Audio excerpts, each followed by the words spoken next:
آج کا دن سب سے اہم اس لیے ہے کہ ایک شخص بھگوڑا اشتہاری مجرم کل اس کی ضمانت کے لیے چند منٹس میں وہ بائیو میٹرک ویریفیکیشن بھی کسی اور کی ہو گئی اور اس کے ساتھ ساتھ ان کی پٹیشن کے اوپر کوئی آبجیکشن بھی نہیں آیا۔ نہ صرف آبجیکشن نہیں آیا بلکہ چند منٹس میں ہی بینچ تشکیل ہو گیا، اور بینچ بھی وہ تشکیل ہوا جو کہ نیا بینچ کہہ سکتے ہیں، حالانکہ انہی اپیلوں کے اوپر آلریڈی چیف جسٹس صاحب اور جسٹس محسن اختر کیانی صاحب یہ پارٹلی ہرڈ کر چکے ہیں اور کئی ان کی ہیئرنگ ہو چکی ہیں۔ اور جب ایک بینچ ایک طرح کا کیس ڈیسائیڈ کر دے یا وہ سن چکا ہو، جس طرح مریم نواز کا کیس تھا، وہ کہ چیف جسٹس اور جسٹس محسن اختر کیانی کا بینچ تھا، لیکن بینچ کی تشکیل بھی بدل گئی اور چند منٹس کے اندر تماشا ہے کہ وہاں پراسیکیوٹر جنرل صاحب بھی پیش ہو گئے ہیں۔ ان کو کس نے نوٹس کیا تھا، کس نے ان کو بتایا تھا کہ جی آپ آ جائیں اور آ کر کے اس فیسیلیٹیٹ کریں ان کی ضمانت کو؟ پاکستان کی تاریخ میں ایسا کوئی نظیر نہیں ہے، ایسی کوئی مثال نہیں ہے کہ ایک اشتہاری مجرم ہو جس نے مس یوز آف بیل بھی کیا ہو،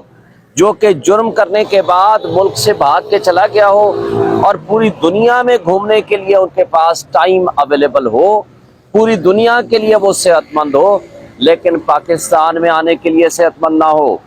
اور اس کے بعد اشتہاری ہونے کے بعد ان کو کسی طرح کی ضمانت دیا جانا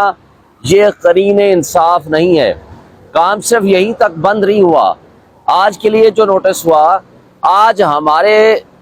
دو پٹیشنز عمران خان صاحب کی ضمانت گرفتاری کے حوالے سے درخواست ضمانتیں آج آلریڈی فکس تھی، نوٹس موجود تھے ان کو، اور وہ نوٹسز ہونے کے باوجود آج ہماری درخواست ضمانتیں دونوں توشہ خانہ والی نیب کے حوالے سے اور القادر ٹرسٹ والی، وہ دونوں کینسل کر دی گئیں،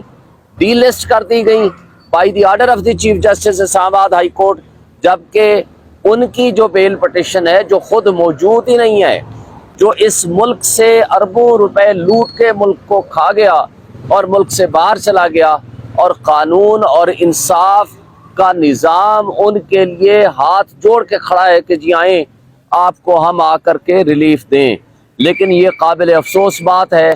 پاکستان میں اگر عدلیہ کے اوپر اعتماد اٹھ گیا،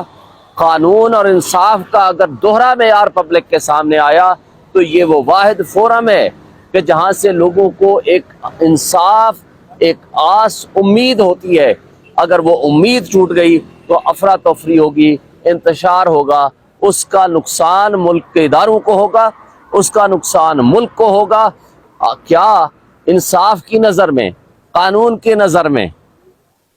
ہر شخص برابر نہیں ہے؟ جس کے اوپر آلریڈی نوٹسز ہو چکے ہیں ہماری درخواست ضمانتوں کے، ان کو تو آپ کینسل کر دیتے ہیں by the order of the court, اور ہمیں نوٹس ہونے کے باوجود آج ہمارے کیسز نہیں فکس ہوتے، اور اس شخص کا کیس فکس کرتے ہیں جو کہ ایک بھگوڑا ہے، اور اس کے بارے میں آلریڈی ایک نظیر موجود ہے۔ پچھلے دنوں ہمارے ایک بڑے آنریبل ممبر پنجاب بار کونسل ہیں، ان کا نام ہے آصف کو ایک جج صاحب کے ساتھ تلخ کلامی ہوتی ہے اور ان کو 1 مہینے کی سزا ہوتی ہے، جو کہ قابل ضمانت ہے۔ قابل ضمانت جرم میں ہم نے انٹرا کورٹ اپیل فائل کی، لیکن اعتراض یہ آیا کہ آپ پولیس کے پاس اپنے آپ سرنڈر کریں۔